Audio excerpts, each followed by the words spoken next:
জুলাই হত্যাকাণ্ডের বিচার অবশ্যই হবে, তবে সেই বিচার হবে আইনের শাসন, স্বচ্ছতা ও ন্যায় বিচারের নীতির ভিত্তিতে। বিচারের নামে কোনো অবিচার করা হবে না, এমনই বার্তা দিয়েছেন প্রধানমন্ত্রী তারেক রহমান। এই বিষয়ে সাধারণ মানুষের মতামত শুনব আজকের পর্বে। এটিএন নিউজের নিয়মিত আয়োজন আমাদের কথা অনুষ্ঠানে স্বাগত জানাচ্ছি আমি শেখর আজাদ। সাধারণ মানুষের মতামত শুনব, তার আগে চলুন দেখে আসি এটিএন নিউজে প্রচারিত এ সম্পর্কিত একটি প্রতিবেদন।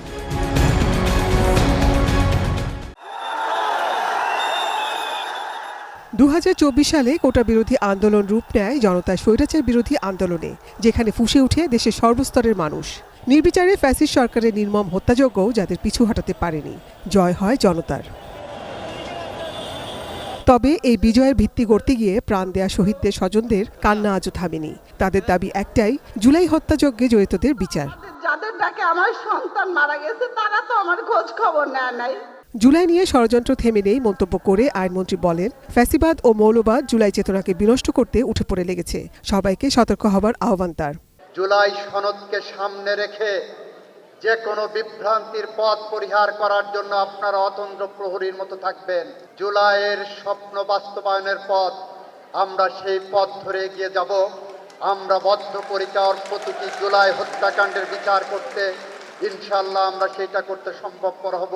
জুলাই হত্যাযজ্ঞে জড়িতদের বিচারের খতিয়ান দেখিয়ে স্বরাষ্ট্রমন্ত্রী বলেন, সন্ত্রাসী কর্মকাণ্ডের দায়ে রাজনৈতিক দল হিসেবে আওয়ামী লীগকে বিচারে কাঠগড়ায় দাঁড় করানো হবে। আওয়ামী লীগের পলাতক নেতাকর্মীরা বিদেশে বসে গণতান্ত্রিক দলের বিরুদ্ধে ষড়যন্ত্র করছে বলেও অভিযোগ করেন তিনি। রাজনৈতিক দল হিসেবে আওয়ামী লীগের বিচার দাবি করেছি আমরা, আপনারা দাবি করেছেন, তদন্ত পরিচালিত হচ্ছে। ইনশাআল্লাহ খুব শিগগির রাজনৈতিক দল হিসেবে সেই রাজনৈতিক দলকে বিচারের কাঠগড়ায় নিয়ে যাওয়া হবে। 2024-এর জুলাই গণ অভ্যুত্থানের ইতিহাসকে ধারণ করব, স্মৃতিকে ধারণ করব। অনাগত কালে ভবিষ্যতে আমাদের প্রজন্মরা যেন দেখে স্বৈরাচার ফ্যাসিবাদের পতন কিভাবে হয়েছিল। সম্মেলনের প্রধান অতিথি প্রধানমন্ত্রী তারেক রহমান স্বৈরাচারের নির্যাতনের শিকার হয়েছিলেন তার পরিবারের সদস্যরাও। সে কথা মনে করিয়ে দিয়ে প্রশ্ন করেন, সরকার প্রধান হিসেবে এখন তার করণীয় কি হতে পারে। আমার মাকে যদি জিজ্ঞেস করতে পারতাম, মা, গত 17 বছর আপনার উপরে যে মানসিক এবং শারীরিক নির্যাতন হয়েছে, আপনি কি চান আমি তার প্রতিশোধ নেই? নিশ্চিত আমার মা আমাকে বলতেন, তোমার দায়িত্ব দেশের সকলকে ঐক্যবদ্ধ করে সামনে এগিয়ে যাওয়া।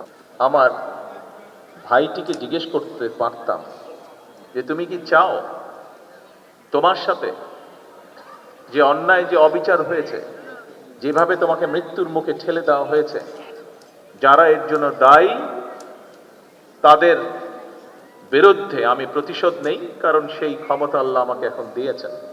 আমি নিশ্চিত দুভাই আমরা একসাথে বড় হয়েছি, তাকে আমি চিনি, তাকে আমি জানি, একই রক্ত আমাদের শরীরে প্রবাহিত।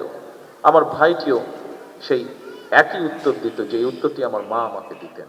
প্রধানমন্ত্রী বলেন, স্বৈরাচার যেমন বিচারের নামে অবিচার করেছে, তার সরকার বিচারের নামে কোনো অন্যায় করবে না। তিনি বলেন, সবার প্রত্যাশিত দেশ গড়তে সবাইকে ঐক্যবদ্ধ হতে হবে। লক্ষ কোটি মানুষের প্রতি স্বৈরাচার যেমন অবিচার করেছিল, আমরা বিচারের নামে কারো প্রতি যেন অবিচার না হয়, সে বিষয়টিতেও আমাদের সচেতন থাকতে হবে। অনুযায়ী আইনে যে সকল নিয়ম করা হচ্ছে সবগুলো বজায় রেখে, দরকার হলে আমরা একটু সময় নেব, কিন্তু যে অন্যায়কারী, যে হত্যাকারী, তার যাতে সঠিক বিচার হয়। জাতিকে দ্বিধা বিভক্ত করে সামনে এগিয়ে যেতে, কারণ জাতিকে বিভক্ত করে দেশকে কখনো সামনে নেওয়া যায় না। নাজিয়া আফরিন, এটিএন নিউজ, দেশকে সামনে একমাত্র। প্রতিবেদনটি দেখলাম, এবার চলুন শুনে আসি সাধারণ মানুষের প্রতিক্রিয়া। আমরাও চাই না এই বাংলাদেশের মধ্যে কেউ অন্যায়ভাবে অত্যাচারিত হোক, কেউ অন্যায়ভাবে তাকে জেলে নেওয়া হোক, তাকে গুম করা হোক এবং ফাঁসিতে ঝোলানো হোক। এটা আওয়ামী কালচার ছিল, শেখ হাসিনা এই কালচারটা তৈরি করেছিল। কিন্তু মাননীয় প্রধানমন্ত্রী জনাব তারেক রহমান গতকাল বলছেন যে অন্যায়ভাবে কাউকে শাস্তি দেওয়া হবে না।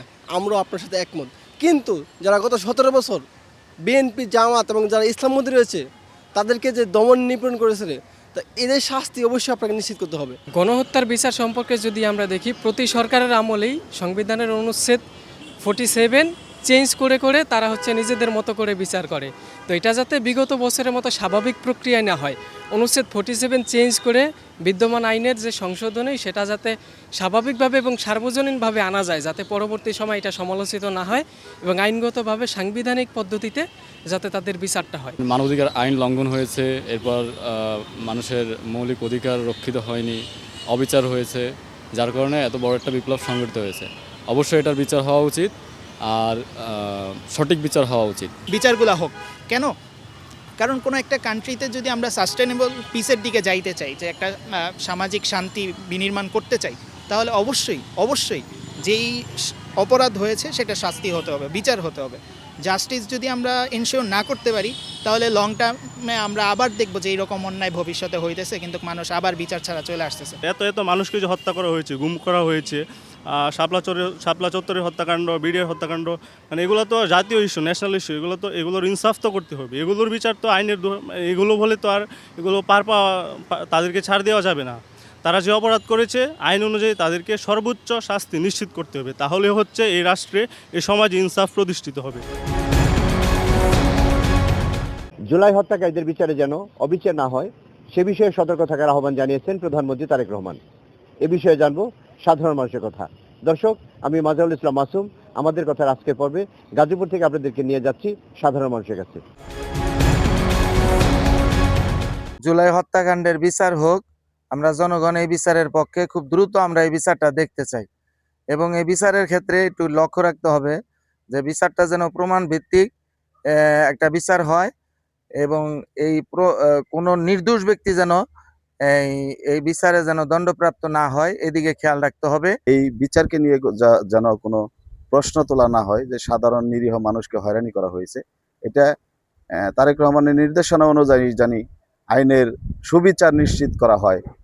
ভবিষ্যতে কোনোদিন যেন এরকম অন্যায় কাজ যাতে আর কখনো না করে, সেই বিচারটা সুনিশ্চিত করা আসলেই আমাদের, এটাই জনগণ হিসেবে আমাদের এটাই দাবি। ঝিনাইদহ থেকে ইমন হাসান স্বাগত জানাচ্ছি।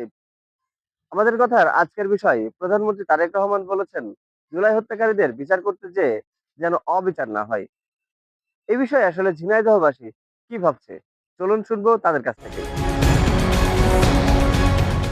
যারা প্রকৃত অর্থে জুলাইয়ের অপরাধী তাদেরকে শাস্তির আওতায় আনা হোক, যারা প্রকৃত অর্থেই এই জুলাইয়ের হত্যাকারী তাদেরকে শাস্তির আওতায় আনা হোক। আমরা চাই না কেউ অপরাধী না হয়েও অপরাধীর কাঠগড়ায় দাঁড়াক। আমরা চাই না কোনো ব্যক্তি অন্যায়ের সাথে যুক্ত না থেকেও অন্যায়কারী হোক।